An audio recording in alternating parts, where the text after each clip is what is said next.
जैन साथियों, आपका अपने YouTube चैनल में हार्दिक स्वागत है। अध्यापक साथियों, आज हम दूसरे कोर्स कक्षा में बच्चों की सक्रियता की आरंभिक प्रश्नोत्तरी को हल करेंगे और जानेंगे कि आरंभिक प्रश्नोत्तरी में आए हुए प्रश्नों के सही उत्तर क्या हैं। अध्यापक साथियों, आगे बढ़ने से पहले यदि अभी तक आपने हमारे चैनल को सब्सक्राइब नहीं किया है तो निवेदन है कि आप हमारे चैनल जॉयफुल स्टडी को सब्सक्राइब कर लें ताकि आगे आने वाले प्रशिक्षण की प्रश्नोत्तरी आपको समय से प्राप्त हो सकें। तो आइए साथियों, देखते हैं कक्षा में बच्चों की सक्रियता की आरंभिक प्रश्नोत्तरी।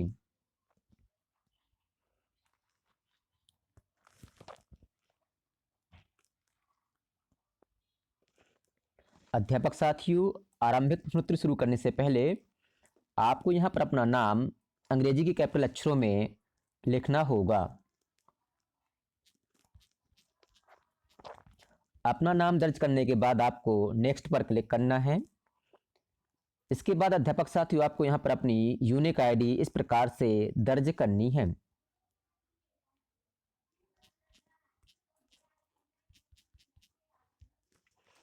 इतना सब करने के बाद हम नेक्स्ट पर क्लिक करते हैं। अगला प्रश्न है कि आप किस कक्षा को पढ़ाते हैं।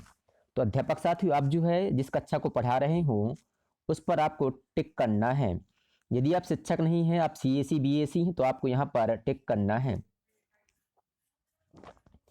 अध्यापक साथियों, आरंभिक प्रश्नोत्तरी का पहला प्रश्न है, निम्न में से कौन सा विकल्प विद्यार्थियों के संज्ञानात्मक रूप से पाठ में सक्रिय होने का उदाहरण नहीं है।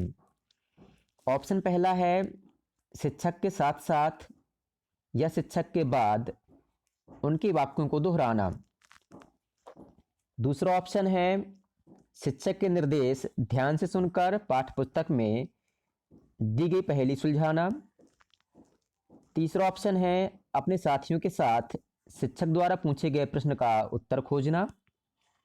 चौथा ऑप्शन है शिक्षक द्वारा पाठ के दौरान साझा की गई वीडियो को शांति से देखते हुए अपने विचारों को पुस्तक में नोट करना। अध्यापक साथियों, इसका सही उत्तर है ऑप्शन पहला, शिक्षक के साथ साथ या शिक्षक के बाद उनके वाक्यों को दोहराना।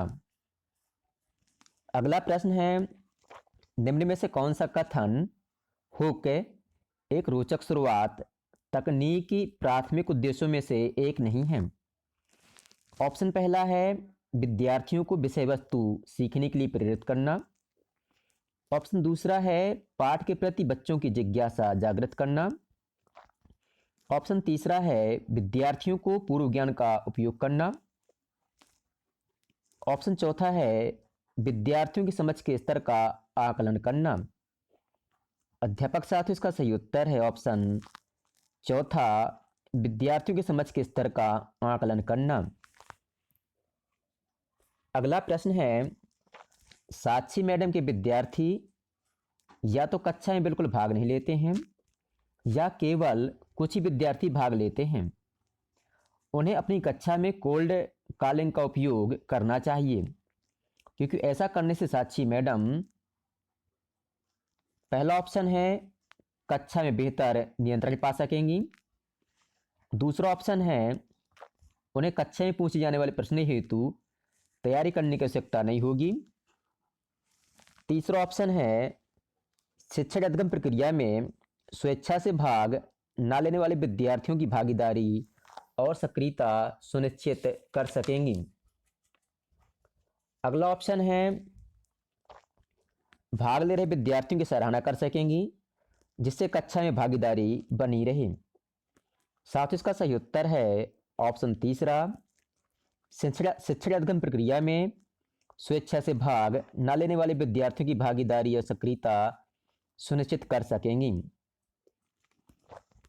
अगला प्रश्न है, शोएब सर कक्षा में लगातार कोल्ड कॉलिंग का उपयोग करते हैं लेकिन जो विद्यार्थी किसी प्रश्न का उत्तर नहीं दे पाते हैं उन विद्यार्थियों की कक्षा में सक्रियता और भागीदारी चुनौतीपूर्ण पाते हैं।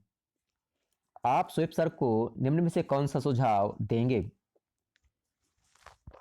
पहला ऑप्शन है विद्यार्थियों को कोशिश करने और भाग लेने के लिए प्रोत्साहित करें। दूसरा ऑप्शन है विद्यार्थियों को सही उत्तर बोर्ड पर लिखने को कहें। तीसरा ऑप्शन है जिस विद्यार्थी को उत्तर नहीं आता है उसे छोड़कर दूसरे विद्यार्थी से प्रश्न पूछें।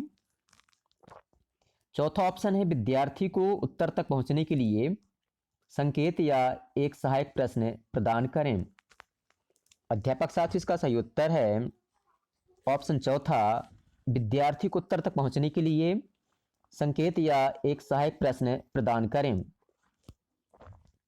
अगला प्रश्न है, अपने विज्ञान की पाठ की शुरुआत में मुकेश सर ने हुक के रूप में 5 मिनट के एक रुचिकर खेल का उपयोग करने की योजना बनाई, लेकिन 30 मिनट के पाठ में उनकी अपेक्षा से ज़्यादा यह खेल 15 मिनट तक चला।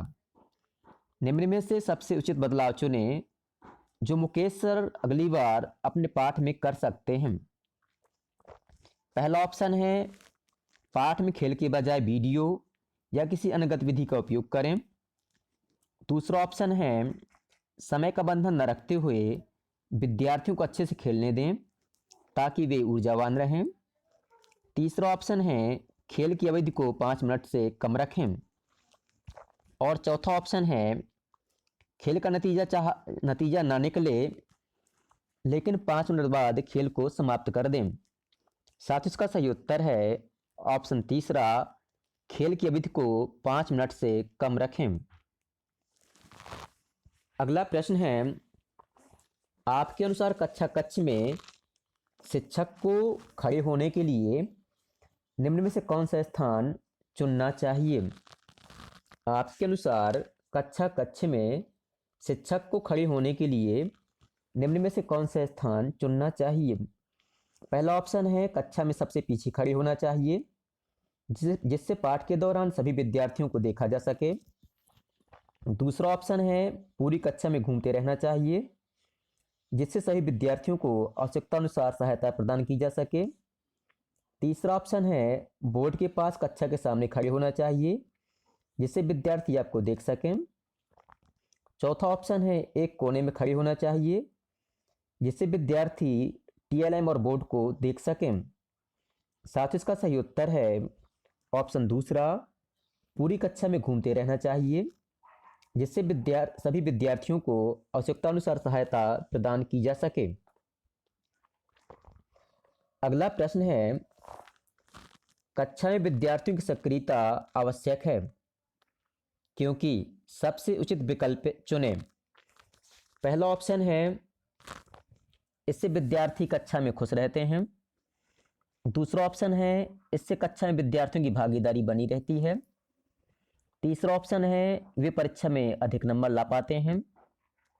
चौथा ऑप्शन है इससे उनकी सीख सुनिश्चित होती है। अध्यापक साथियों, इसका सही उत्तर है ऑप्शन चौथा, इससे उनकी सीख सुनिश्चित होती है। अगला प्रश्न है, निम्न में से कौन सा कथन सर्कुलेट या कक्षा में भ्रमण हेतु तैयारी का एक घटक है?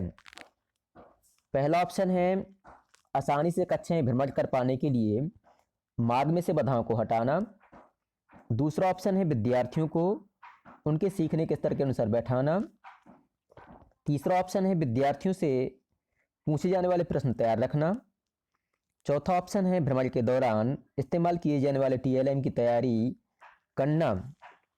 अध्यापक साथियों, इसका सही उत्तर है ऑप्शन पहला, आसानी से कक्षा में भ्रमण कर पाने के लिए मार्ग में से बाधाओं को हटाना। अगला प्रश्न है, थिंक पेयर शेयर के दौरान शिक्षक को निम्न में से क्या करना आवश्यक है? पहला ऑप्शन है तकनीक के उपयोग के दौरान आसान प्रश्न पूछना। दूसरा ऑप्शन है विद्यार्थियों की जोड़ी उनके दोस्तों के साथ बनाना। तीसरा ऑप्शन है थिंक पेयर के शेयर के दौरान घूमते हुए विद्यार्थियों की जोड़ियों से चर्चा करना। चौथा ऑप्शन है थिंक पेयर शेयर के दौरान जो विद्यार्थी चर्चा नहीं कर रहे हैं उनके नाम नोट करना। साथ ही इसका सही उत्तर है ऑप्शन तीसरा, थिंक पेयर शेयर के दौरान घूमते हुए जोड़ियों की चर्चा सुनना। अगला प्रश्न है, अखिला मैडम ने अपनी कक्षा में थिंक पेयर शेयर तकनीक पहली बार उपयोग किया। अखिला मैडम ने अपनी कक्षा में थिंक पेयर एयर तकनीक का पहली बार उपयोग किया। उन्होंने पाया कि विद्यार्थी इस प्रक्रिया में उलझ रहे थे और उन्हें आपस में विचार साझा करने में कठिनाई आ रही थी। ऐसी परिस्थिति में अखिला मैडम को क्या करना चाहिए? पहला ऑप्शन है इस तकनीक का उपयोग बंद करना चाहिए जिससे कक्षा में व्यवधान उत्पन्न न हो।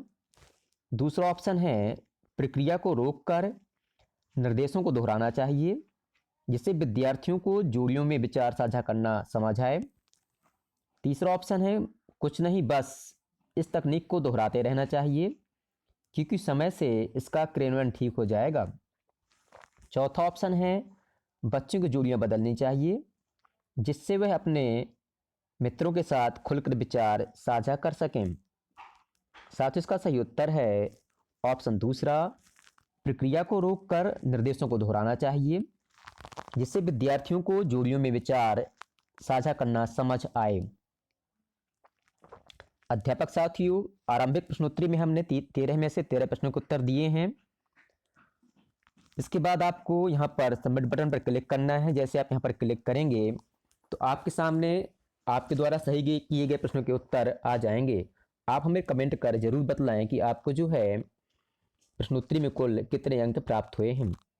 साथियों, आपको हमारा वीडियो पसंद आया हो तो वीडियो को अपने दोस्तों के साथ शेयर करें, वीडियो को लाइक करें और हमारे चैनल जॉयफुल स्टडी को सब्सक्राइब करें। धन्यवाद।